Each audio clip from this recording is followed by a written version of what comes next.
The country you think about so little, that's it, end of sentence. Canada. It's basically 5 hockey rinks surrounded by bears.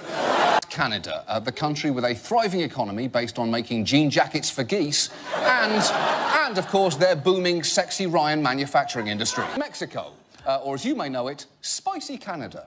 Mexico, the only place you can get a truly authentic volcano quesarito.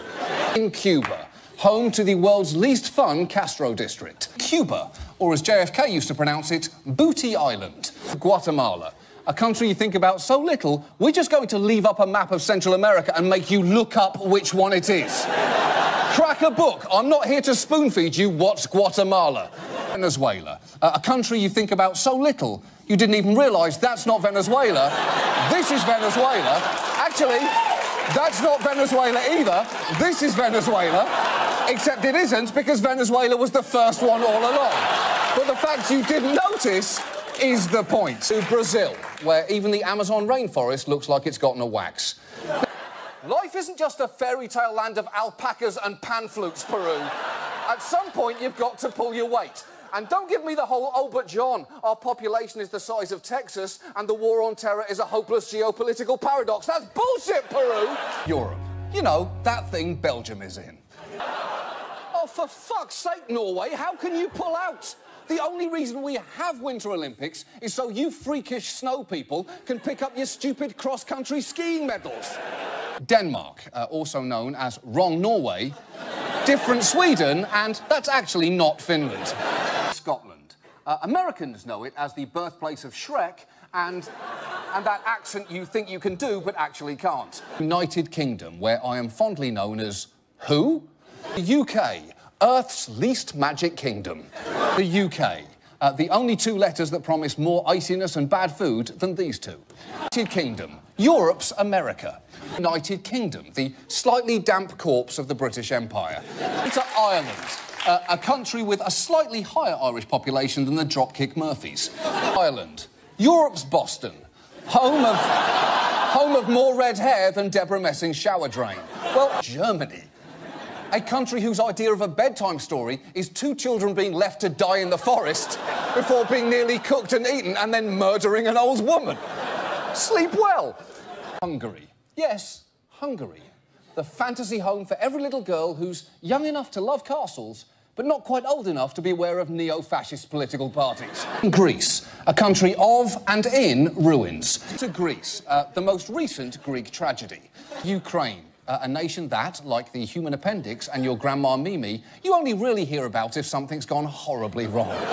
Ukraine, currently Russia's fastest-growing import. Russia, a country that will continue to be funny until it suddenly isn't. Russia, the prequel and sequel to the Soviet Union. Russia, the future home of 45 million Ukrainians. Russia, Earth's Death Star. Chechnya, a sentence uttered almost as infrequently as, man, I hope I get seated next to a baby. Azerbaijan, a country you think about so little you didn't even realise that not only is that not Azerbaijan, it's not even a landmass, it's the Caspian Sea. This is Azerbaijan. To Nigeria, the country whose prince is going to be sending you some of that money he owes any day now. Turkey, the country named after the 4th best sandwich and the 3rd best burger. Turkey, the country that's always much bigger than you think it is. Syria. Until 2011, a pretty nice name for a baby girl. Justin Bieber's penis. I'm kidding. I would never do that to you. We begin with Syria. Much better. The less contentious spot on the globe, Israel. Israel. Drama-wise, the opposite of Canada. Iran. Not just the setting for 2013 Best Picture winner Argo, also a country. Yemen, home to 26 million Yemeni people and 27 million American drones. India, and honestly, the last time a British person said that, we didn't leave for about 200 years. India, or as we once called it, Britain's spice rack. China, manufacturers of everything except that piece of crap clay jar you got for Mother's Day. China, a 3.7 million square mile panda fuck pad. North Korea, Earth's Florida. North Korea, named Best Korea for 70 years running by North Korea magazine. Japan, a nation so vibrant, not even Sofia Coppola and the band Air could make it boring. Japan, Earth's pervert uncle. Australia, not just the country where Russell Crowe lives, but very much the Russell Crowe of countries. New Zealand, the country that, like a bad edible arrangement, is full of fucking Kiwis. New Zealand, the country whose major form of transportation is bungee jumping. New Zealand this week, Hobbit, Australia.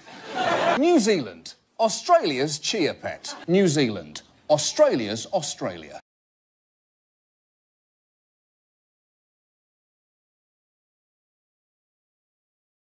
Missed so much since we've been gone, from Apple introducing a cutting-edge way to lose their products, to once again celebrating America's greatest goose murderer, to just this week, a nightmare endorsing a panic attack.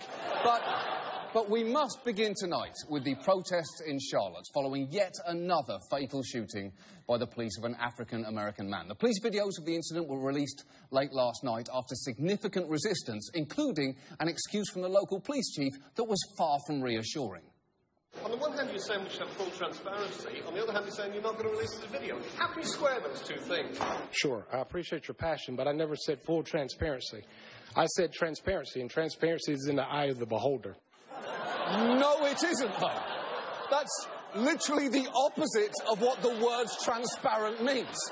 None of us could behold the tape because of how untransparent you were being. The protest this week following the shootings in Charlotte and Tulsa clearly raised big issues, from police accountability to institutional racism, all of which require time and sensitivity to discuss. Or, if you are North Carolina Representative Robert Pittenger, they're actually pretty simple. The grievance in their mind is the animus, the anger. They hate white people because white people are successful and they're not.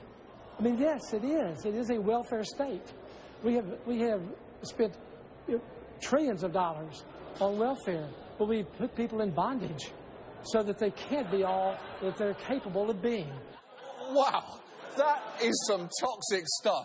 And just look at the expression on that journalist's face.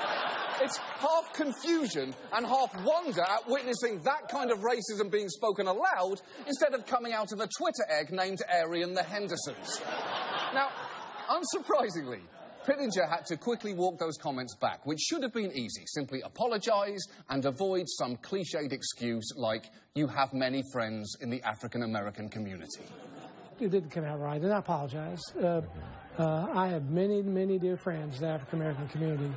No, you don't. At best, you had one, and he's pretty pissed off with you right now.